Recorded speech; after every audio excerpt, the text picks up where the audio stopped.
لوگو آؤ میں تمہیں وہ چیزیں پڑھ کر سناؤں جو تمہارے پروردگار نے تم پر حرام کر دی ہیں. ان کی نسبت اس نے اس طرح ارشاد فرمایا ہے کہ کسی چیز کو اللہ کا شریک نہ بنانا اور ماں باپ سے بدسلوکی نہ کرنا بلکہ حسن سلوک کرتے رہنا اور ناداری کے اندیشے سے اپنی اولاد کو قتل نہ کرنا کیونکہ تم کو اور ان کو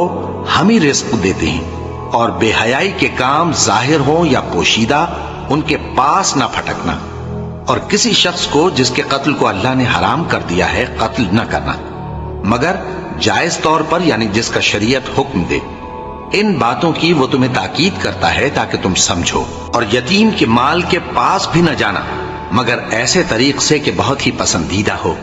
یہاں تک کہ وہ جوانی کو پہنچ جائے اور ناپ اور تول انصاف کے ساتھ پوری کیا کرو.